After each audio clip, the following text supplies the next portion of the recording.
Hello, नमस्कार, प्रणाम, good evening, शुभ संध्या। मैं चंदन आपके अपने यूट्यूब चैनल चंदन वर्ल्ड क्लासेस पर आप सभी प्रशिक्षुओं का हार्दिक स्वागत और अभिनंदन करता हूँ। प्यारे बच्चों, जैसा कि हम जानते हैं कि पिछली क्लास में हम लोग राजन सीरीज के कुछ अति लघुत्तरीय प्रश्नों का अध्ययन किए थे। आज का ये जो क्लास हमारा है, आज हम लोग उसके आगे के प्रश्नों को करेंगे। कैसे? चलिए देखते हैं बाबू, वह प्रश्न कौन-कौन से हैं।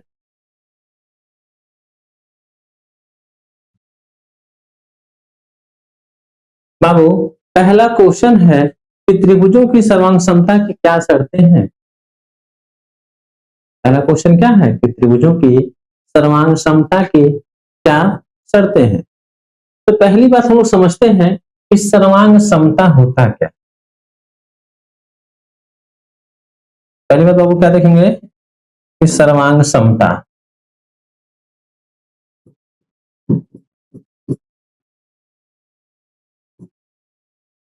सर्वांग समता का मतलब होता क्या है ना?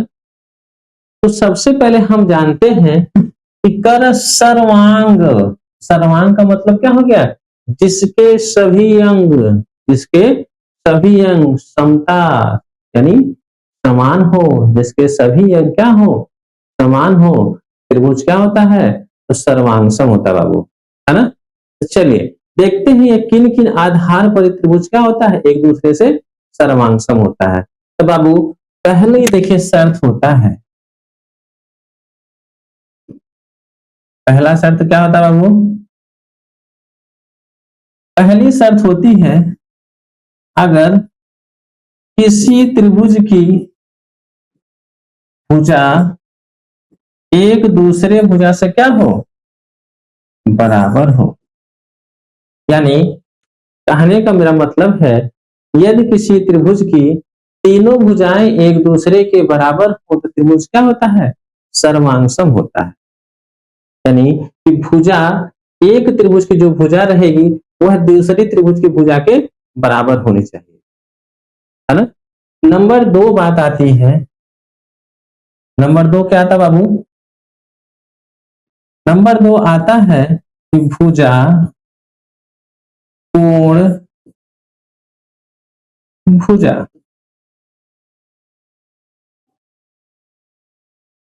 नंबर दो आपने क्या सीखा कि भुजा कोण भुजा, यानी कि अगर किसी त्रिभुज की दो भुजा और एक कोण एक दूसरे के बराबर हो तो त्रिभुज क्या होता है? सर्वांगसम होता है ना? चलिए देखते हैं तीसरी शर्त क्या इसकी है। बाबू तीसरी शर्त इसकी जो होती है वह होती है कोण भुजा कोण होती है, कोण भुजा कोण होती है। यानी कि आप देख रहे हैं कि त्रिभुज सर्वांगसम होने के लिए तीन शर्तों का होना आवश्यक है। पहली क्या बाबू कि भुजा भुजा भुजा, अगर किसी त्रिभुज की तीनों भुजाएं एक दूसरे के बराबर हो तो त्रिभुज क्या होता है? सर्वांगसम होता है। तो कैसे होता है बाबू? चलिए हम लोग थोड़ा सा देख लेते हैं कैसे होता है। सपोज करते हैं कि एक हम इस तरह आपको त्रिभुज बना दे रहे हैं। क्या बना बाबू? त्रिभुज। एक और त्रिभुज बना देते हैं यहां है इसी आकार का, है ना? चाहे इस तरह बनाइए, चाहे आप फिगर इधर भी कर सकते हैं, कोई दिक्कत नहीं है। तो हम क्या कर सकते हैं? त्रिभुज का कोई नाम लिख दें, जैसे ए बी सी। यहां लिख दें बाबू पी क्यू आर लिखते हैं। अब देखते हैं हम भुजाओं का कुछ मान लिख देते हैं। सपोज करते हैं, यहां दो नहीं, इसको कर देते हैं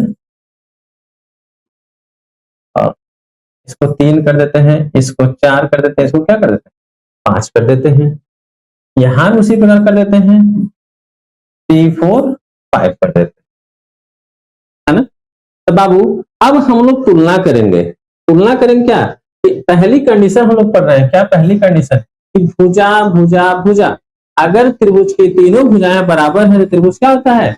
सर्वांगसम होता है। तो चलिए देखते हैं बाबू, यानी यहां देख रहे हैं कि आप एसी, जो भुजा एसी है, अगर हम त्रिभुज एबीसी में बात कर रहे हैं, त्रिभुज एबीसी और त्रिभुज पीक्यू आर में, बाबू देखिएगा एसी का जो मान है वह किसके बराबर है? पी आर के बराबर है। यह दोनों एक दूसरे किसके बराबर है? 5 के बराबर है।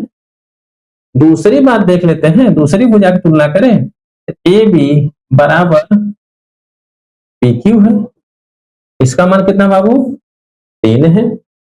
उसी प्रकार देख लेते हैं बी सी, यह किसके बराबर है? क्यू आर के बराबर है, जिसका मान कितना है? 4 है। यानी इससे यह स्पष्ट होता है कि ए सी बराबर पी आर के, ए बी बराबर पी क्यू के और बी सी बराबर क्यू आर के है। आपने देखा कि हम लोग तुलना कैसे करते हैं। अगर आपको इस तरह की आकृति मिलेगी तो हम लोग कह सकते हैं, अगर कह सकते हैं क्या है, यह जो आकृति है यह हमारी भुजा और भुजा और भुजा के आधार पर सर्वांगसम है। यानी भुजा भुजा भुजा के आधार पर क्या है? सर्वांगसम है। उसी प्रकार अगर इसमें थोड़ी सी हम बात कर दें, थोड़ी सी बात का मतलब क्या बाबू? जैसे मान लेते हैं इस एंगल का मान अगर हम 90 लेते, सपोज कीजिएगा इस एंगल का वैल्यू हमने क्या पुट कर दिया? 90 पुट कर दिया, है ना? तो बाबू दूसरी भी शर्त यहां से देख लेते हैं। दूसरी शर्त क्या है बाबू? कि दूसरी शर्त आप जान लीजिए होता क्या है, यानी कि अगर किसी त्रिभुज का एक कोण और दो भुजा बराबर हो, त्रिभुज क्या होता है? सर्वांगसम होता है। तो हम इसी आकृति को समझने का प्रयास करते हैं। तो बाबू देख रहे हैं कोण क्यू बराबर किसके हैं? कोण आर के हैं। यह दोनों किसके बराबर है? 90 के बराबर है। उसी प्रकार हम लोग भुजाओं की तुलना कर लेते हैं। जैसे बाबू पी क्यू किसके बराबर है? ए बी के बराबर है। ये एक दूसरे किसके बराबर है? 3 के बराबर है। यानी एक कोण और एक भुजा हम कर लिए। दूसरा भी देख लेते हैं बाबू, जैसे अगर हम कह दें क्यू आर जो है बी सी के बराबर है, यह भी क्या है? त्रिभुज सर्वांगसम है। तो बाबू हम इस तरह से इसकी गणना कर सकते हैं, है ना? अब तीसरी कंडीशन हम लोग देखे थे कि कोण भुजा कोण होता है, यानी आप कह सकते हैं इसी आकृति में समझ लेते हैं। जैसे मान लेते हैं 30 है, सपोज कीजिए ये 30 अंश का है, ठीक है? तो जब तुलना करनी रहेगी बाबू, यहाँ आप देख रहे हैं कोण क्यू बराबर कोण बी के हो जाएगा, कोण पी बराबर कोण ए के हो जाएगा। जब दो त्रिभुज, यानी जब दोनों त्रिभुज में दो कोण बराबर होंगे तो किसी एक भुजा का मान तो आपको बराबर रहबे करेगा। इससे क्या होगा कि त्रिभुज सर्वांगसम होता है ना? चलिए आगे देखते हैं बाबू अगला क्वेश्चन। आशा करते हैं यह क्वेश्चन आपको अच्छे से समझ में आ गया होगा। चलिए अगला क्वेश्चन है कि पूर्ण संख्या 6, 9 और 11 लेकर गुणा के सहचर्य नियम की पुष्टि कीजिए। क्या करना बाबू? सहचर्य नियम की पुष्टि करना है। तो कैसे होगा? चलिए थोड़ा सा देखते हैं इसमें सहचर्य नियम होता कैसे है। तो बाबू सहचर्य नियम लेने का मतलब क्या? हम संख्या पर लेते हैं 6, 9 और 11, यही तीनों तो हमारे अंक हैं या संख्या कह लीजिए, है ना? तो बाबू अब थोड़ी सी बात को हम समझते हैं। समझने का मतलब क्या है? इन्हीं दो संख्याओं को लेंगे और तीसरी संख्या से क्या करेंगे? उसमें गुणा कर देंगे। तो देखते हैं दोनों का मान क्या होता है, बराबर आता है कि नहीं आता है। भैया जैसे हम इसको लिख सकते हैं 6 इंटू 9, इसको एक ब्रैकेट में कर लीजिए, इंटू में 11 लिख दीजिए। अब इन दोनों का आपस में पहले हम गुणा करते हैं। देखिए 9 6 के होता है कितना? 54, यानी 54 कर सकते हैं इंटू 11। जब इन दोनों का मल्टीप्लाई हम करेंगे तो कितना आएगा भैया? देखिए 11 चौके होता है 44 हासिल कितना हो गया, 4 हो गया ना। अब देखिए 11 पचे 55, अब 55 में 4 जोड़े कितना हो गया, 59 हो गया। यानी कितना हो गया बाबू, 594 हो गया। उसी प्रकार हम लोग दूसरी संख्या लिख लेते हैं।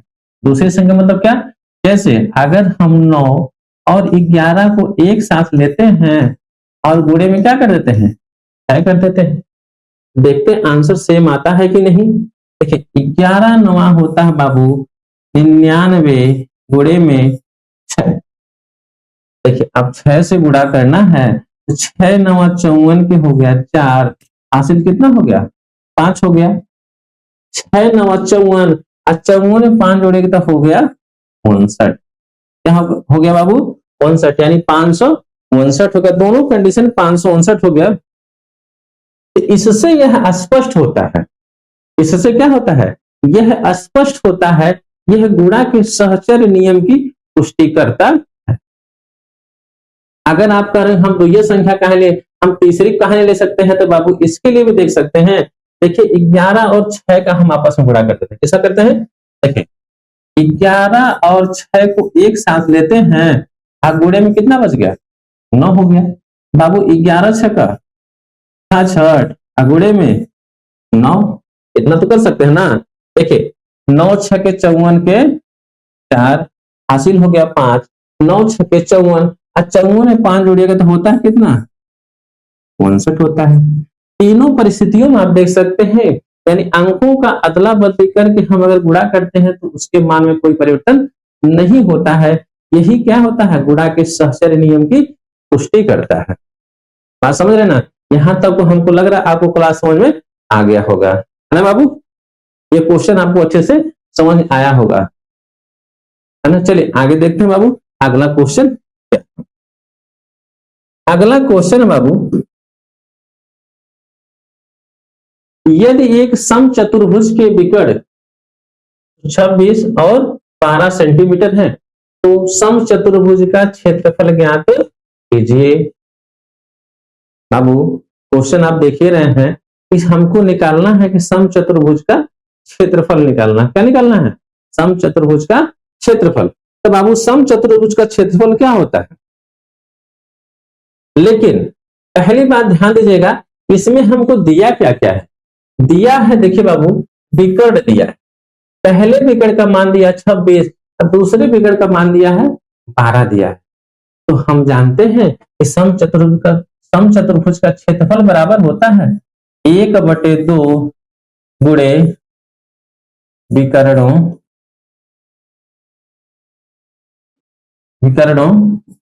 का गुणनफल।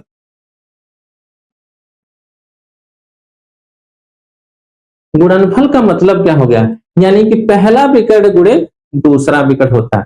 यह किसके बराबर है बाबू, क्षेत्रफल के, किसके क्षेत्रफल के, समचतुर्भुज का, है ना। तो बाबू इसी पे सबका मान आप क्या कर दीजिए, रख दीजिए। 1/2 गुणे में पहला विकर्ण कितना है 26, दूसरा विकर्ण कितना है 12। तो बाबू हमको करना क्या है, इसी को सॉल्व कर लेना है, तो कर लीजिए। देखिए इसको डिवाइड कीजिएगा, आती है 13 टाइम में क्या होगा, कैंसिल हो जाएगा, है ना। तो अब हो गया 13 इंटू 12 हो गया, यही तो हो गया। अब हम क्या करेंगे बाबू, इन दोनों का आपस में गुणा करेंगे। तो गुणा कर दीजिए, कितना आएगा, देखिए 12 3 36 के होता है 6, हासिल कितना हो गया 3 हो गया। अब 12 1 12, अब 12 में 3 जुड़ेगा तो हो गया 15, यानी आपका आंसर हो गया 156। तो 156 क्या आया, 156 क्या आया, आपको पता होना चाहिए। इसको लिखने के लिए हम लोग मात्रक का यूज करेंगे, इसका मात्रक। मात्रक कौन है, सेंटीमीटर में बाबू, यानी यहां भी देख रहे हैं सेंटीमीटर, यहां भी सेंटीमीटर। जब सेंटीमीटर और सेंटीमीटर का आपस में 2 बार गुणा करते हैं तो होता है आंसर वर्ग सेंटीमीटर। क्या बाबू, वर्ग सेंटीमीटर होता है।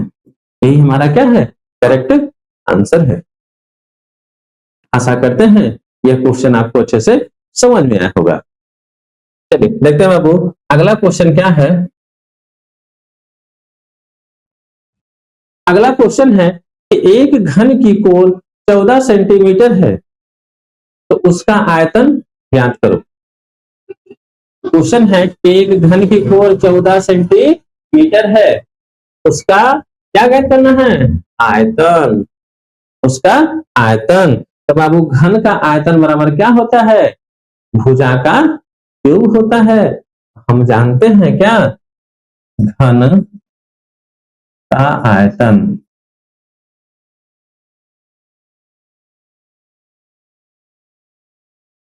घन का आयतन बराबर होता है भुजा का क्यूब होता है।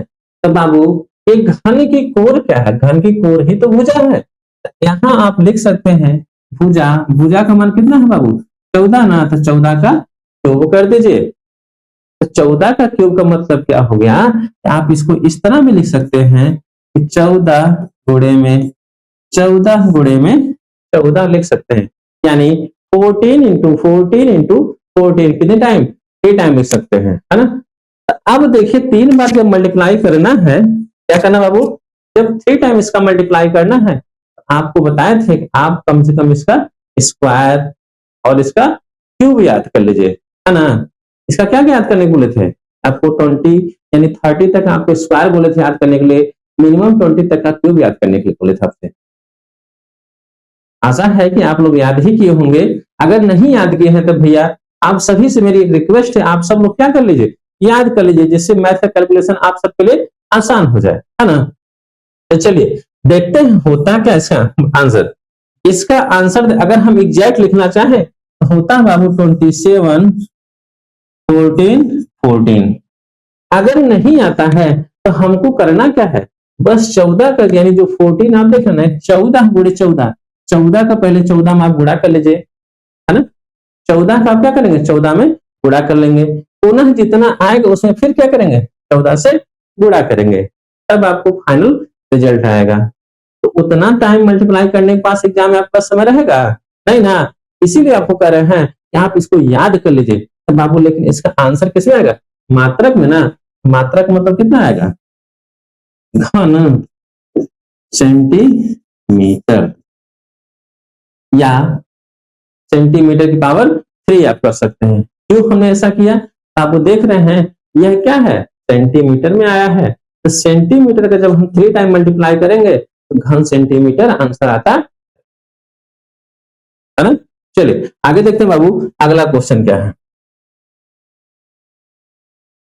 अगला क्वेश्चन है कि आयत किसे कहते हैं, इसका क्षेत्रफल तथा परिमाप, क्षेत्रफल तथा परिमाप ज्ञात करने का सूत्र लिखिए, है ना? तो भैया आपको पता होना चाहिए कि क्षेत्रफल किसे कहते हैं, सॉरी आयत किसे कहते हैं। तो बाबू एक हम आकृति बना दे रहे हैं इस तरह, समझिएगा इस तरह, ठीक ना? ये हम इसे आकृति बना दिए। ये कैसी आकृति है? तो आप कह सकते हैं आयत की। तो इससे इस आकृति को देख करके आपके दिमाग में विचार आना चाहिए कि हम परिभाषित कैसे कर सकते हैं। परिभाषित करने के लिए क्या आप कह सकते हैं कि 4 भुजाओं से बनी हुई आकृति को आयत कहते हैं? नहीं, 4 भुजाओं से बहुत आकृति बन सकती है भैया, लेकिन इसकी शर्तें क्या होती है, यानी इसको हम परिभाषित कैसे कर सकते हैं? कह सकते हैं कि आयत 4 भुजाओं की आकृति होती है, लेकिन उसमें शर्त होती है क्या? आमने सामने की भुजाएं बराबर होती हैं तथा प्रत्येक कोण समकोण होता है। तो वैसी आकृति को हम लोग क्या कहते हैं? आयत कहते हैं, है ना? यानी आप लिख सकते हैं कि 4 भुजाओं से घिरी हुई आकृति को आयत नहीं कहते हैं, बल्कि क्या कहते हैं? वर्ग भी कह सकते हैं, आयत भी कह सकते हैं, चतुर्भुज भी कह सकते हैं, कुछ भी कह सकते हैं, लेकिन हर हर आकृति की डिफिनेशन क्या होती है? अलग अलग होती है। यानी एकदम शॉर्ट में आपको बता दें, कह सकते हैं कि ऐसी आकृति जिसकी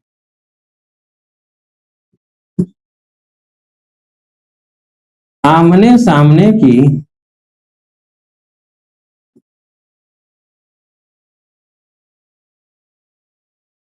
आमने सामने की भुजाएं बराबर होती हैं,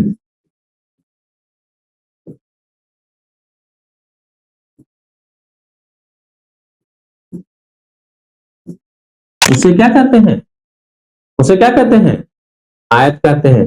लेकिन अभी एक चीज आप भूल है इसमें, क्या उसके कोण के बारे में आपने तो लिखा ही नहीं है ना, लेकिन यहां लिखेगा क्या, ऐसी आकृति जिसकी आमने सामने की भुजाएं बराबर होती हैं तथा प्रत्येक प्रत्येक कोण समकोण होता है, समकोण होता है। उसे क्या कहते हैं भैया, उसे आयत कहते हैं।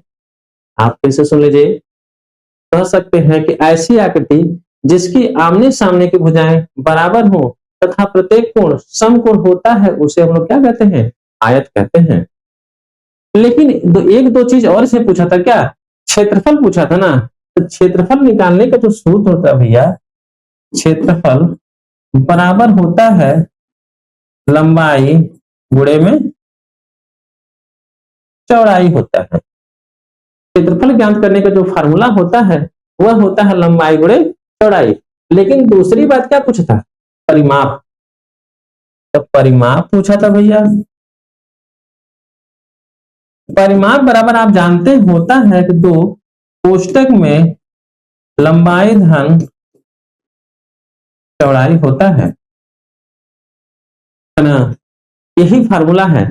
लेकिन जब हम लोग इसको डीपली क्लास में पढ़े थे तो हमको लग रहा है कि हम इसको बताएंगे आपको कि आता कैसे, फार्मूला आता कैसे, है ना।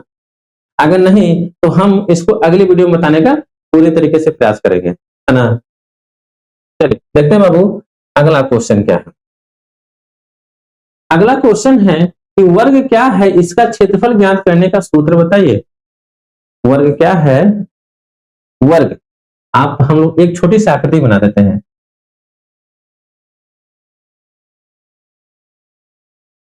है ना। आपको देखने में लग रहा होगा कि वर्ग ही है ना। अगर नहीं तो समझने का प्रयास कीजिए, हम समझाना क्यों चाहते हैं ना। चलिए तो बाबू वर्ग क्या होता है, कारक वर्ग क्या है। पहली चीज है कि हमको इसमें बताना है कि वर्ग, वर्ग कहते किसे हैं, यानी इसकी परिभाषा देनी है ना, परिभाषा देनी है। तो हम लोग कह सकते हैं कि ऐसी आकृति, ऐसी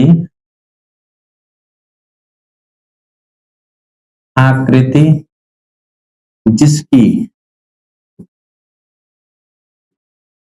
सभी भुजाएं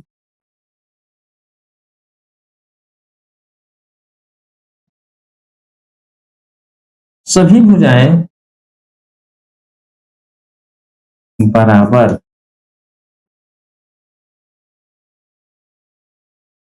बराबर होती हैं,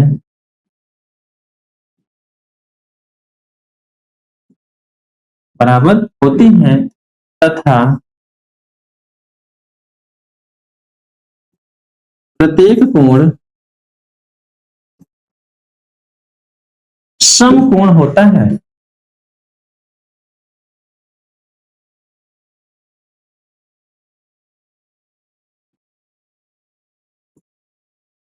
समकोण होता है, उसे हम लोग क्या कहते हैं भैया, वर्ग कहते हैं। आपने देखा कि वर्ग किसे कहते हैं, कह सकते हैं कि ऐसी आकृति जिसकी सभी भुजाएं बराबर होती हैं तथा प्रत्येक कोण समकोण होता है। यानी सभी भुजाएं, यहां लिख सकते हैं सभी भुजाएं एक दूसरे के बराबर होती हैं, या कह सकते हैं, कह सकते हैं क्या है कि ऐसी आकृति, सॉरी, ऐसी आकृति जिसकी जिसकी भुजाएं एक दूसरे के क्या हो, बराबर हो, एक दूसरे के बराबर हो, या सभी भुजाएं बराबर हो, उसे क्या कहते हैं, उसे क्या कहते हैं, वर्ग कहते हैं। लेकिन उसमें भी शर्त होता है क्या, प्रत्येक कोण क्या होता है, समकोण होता है भैया, है ना। तो चलिए आगे देखते हैं, कहना और क्या क्वेश्चन करना है, इसमें करा है क्षेत्रफल, तो क्षेत्रफल ज्ञात करने का जो फार्मूला होता है बाबू, यह होता है वर्ग का। अगर हम क्षेत्रफल की बात कर दें आपसे तो बाबू होता है कि भुजा का होल स्क्वायर, यानी वर्ग का क्षेत्रफल बराबर होता है भुजा का होल स्क्वायर या साइड स्क्वायर होता है ना। और तो कुछ नहीं करना था ना, नहीं। चलिए आगे देखते हैं बाबू, अगला क्वेश्चन क्या। अगला क्वेश्चन है कि त्रिभुज का क्षेत्रफल ज्ञात करने का सूत्र बतलाइए, है ना। तो बाबू त्रिभुज का क्षेत्रफल बराबर क्या होता है, आप सबको हम लोग जब पढ़ाए थे इसमें, जब अति लघुत्तरी जब क्वेश्चन किए थे ना, तो उसमें भी आपको बताए थे। त्रिभुज का क्षेत्रफल बराबर होता क्या है, 1/2 गुणे में आधार गुणे में ऊंचाई होता है। हमसे केवल सूत्र ही तो पूछा था, परिभाषा तो नहीं पूछा था, है ना। तो आप देख लिए कि त्रिभुज का जो क्षेत्रफल होता है वह किसके बराबर होता है, 1/2 गुणे आधार गुणे ऊंचाई होता है ना। तो बाबू अगला क्वेश्चन देखते हैं क्या है। तो अगला क्वेश्चन है कि वर्ग अंतराल किसे कहते हैं। क्या बाबू, वर्ग अंतराल किसे कहते हैं। तो आप बताएंगे कि वर्ग अंतराल किसे कहते हैं, बोलिए बताएंगे, नहीं ना। तो चलो बाबू देखते हैं। कह रहा है, क्या कह रहा है, वर्ग अंतराल। अंतराल का मतलब क्या होता है, अंतराल का जो मतलब होता है ना, वह होता है अंतर। अंतर का मतलब क्या बाबू, जैसे अगर हम समझ लें किसी संख्या को यहाँ 0 से 5 कह दें, 5 से 10 कह दें, तो आप देख रहे हैं 0 से 5 के बीच में क्या होगी, कुछ संख्याएं होंगी, या 5 से 10 के बीच में कुछ संख्याएं होंगी, या कुछ अंक होंगे भैया। यानी यही हमारा क्या होता है, वर्ग अंतराल होता है। अंतराल का मतलब गैप, गैप समझते हैं ना। चलिए देखते हैं इसको परिभाषित हम लोग कैसे करते हैं। तो परिभाषित करने के लिए बाबू हम लोग कहें तो वे समूह जिनके द्वारा कह सकते हैं कि वे समूह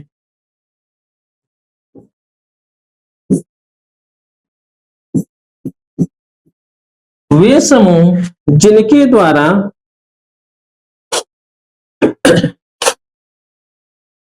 आंकड़ों को विभक्त किया जा सके, आंकड़ों को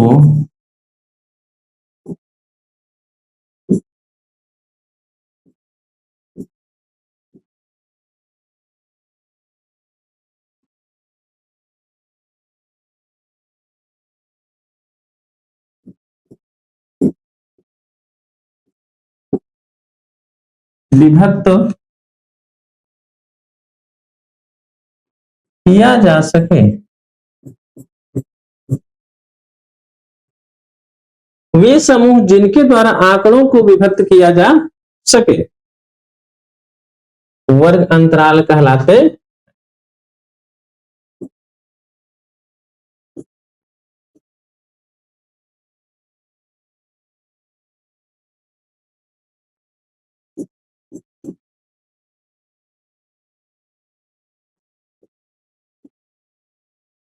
वर्ग अंतराल कहलाते हैं।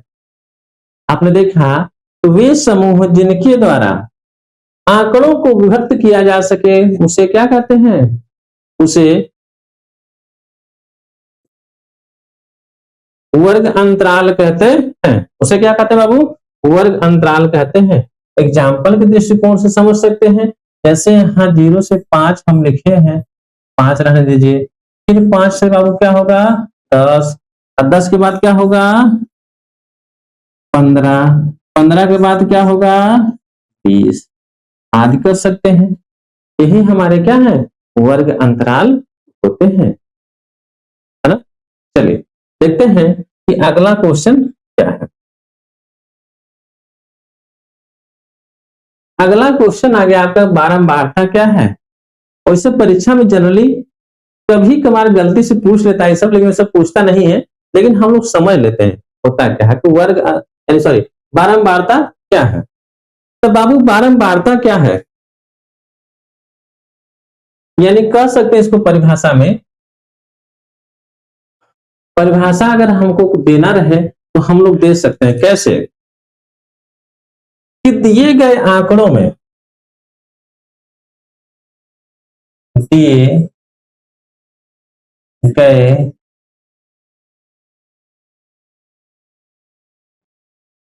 दिए गए आंकड़ों में, दिए गए आंकड़ों में आने वाले प्रत्येक आंकड़ों की, आने वाले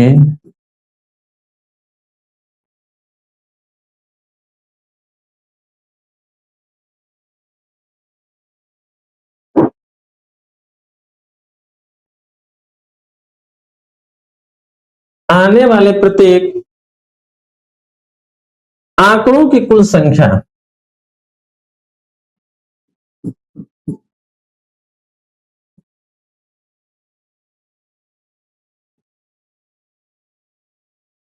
आंकड़ों की कुल संख्या, आंकड़ों की कुल संख्या। क्या बाबू, अगर क्या लिखे हम लोग, दिए गए आंकड़ों में आने वाले प्रत्येक आंकड़ों की कुल संख्या, उन आंकड़ों की, उन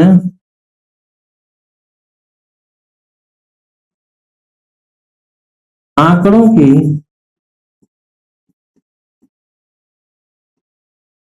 बारंबारता, बारंबारता कहलाती है।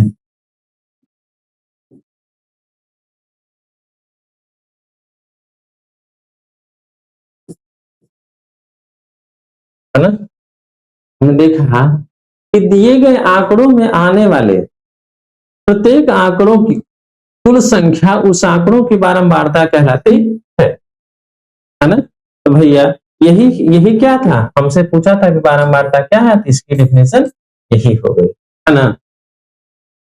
चलिए देखते हैं कि अगला क्वेश्चन क्या है। अगला क्वेश्चन है कि रेखीय समीकरण क्या है, रेखीय समीकरण क्या है। तो बाबू रेखीय समीकरण के बारे में आपको हम बताए थे, पिछले ही वीडियो में बताए थे, है ना।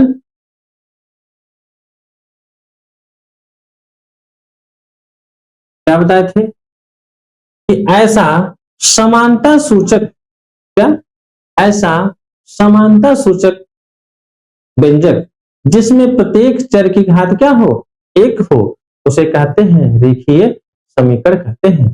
तब बाबू हम लोग इसको परिभाषित अगर करना चाहें तो कैसे कर सकते हैं, देखिए ऐसा समानता सूचक, ऐसा समानता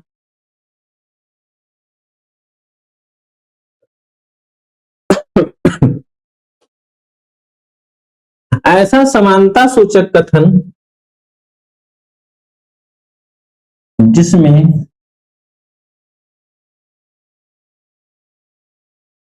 चर की अधिकतम घात,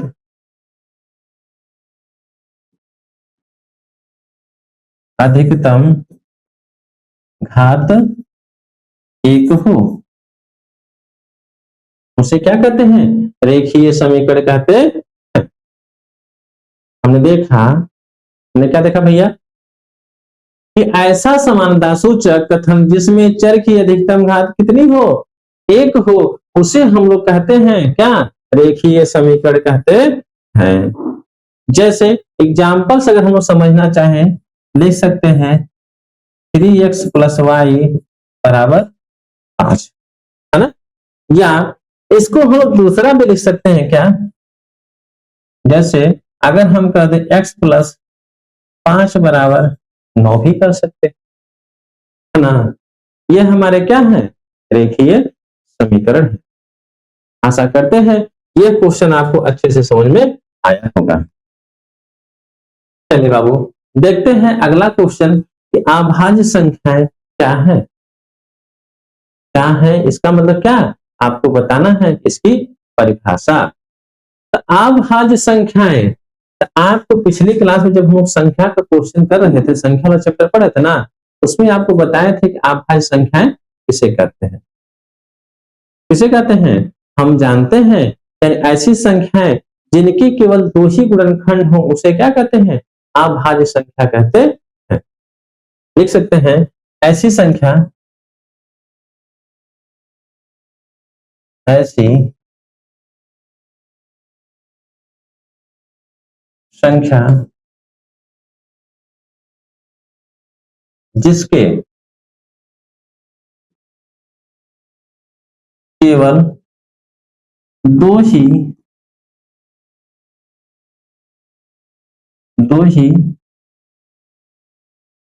गुणनखंड हो,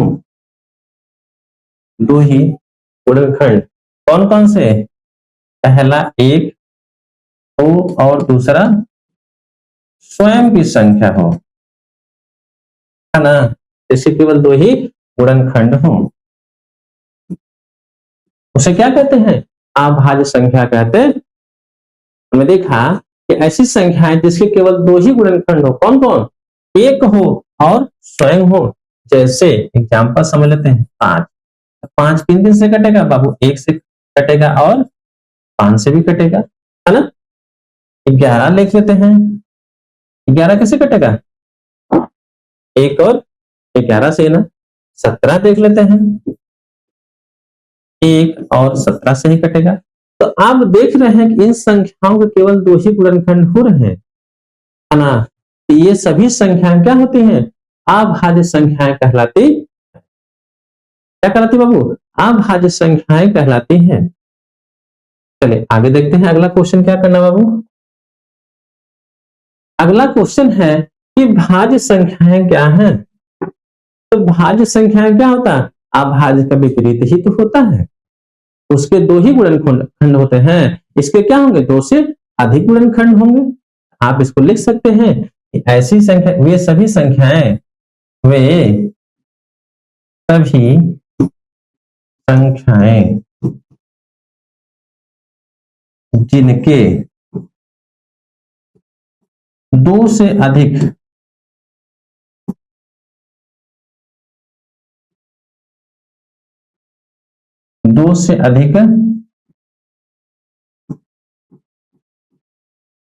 गुणनखंड हो,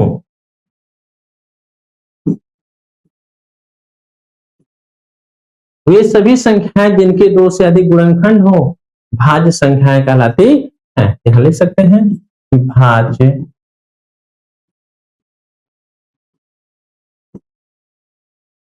संख्याएं कहलाती हैं, भाज्य संख्याएं कहलाती है ना। जैसे एग्जाम्पल से हम लोग समझ लेते हैं, मान लेते हैं 4, 4 देखिए इसके फैक्टर क्या क्या होंगे बाबू, 1 2 और 4। 6 के देख लेते हैं, 1 2 3 और 6 होंगे। इसी प्रकार आप चेक कर सकते हैं, जिन संख्याओं के दो से अधिक गुणनखंड होंगे वे संख्याएं कैसी संख्या कहलाएंगी, भाज्य संख्या कहलाएगी। बात समझ रहे हैं बाबू।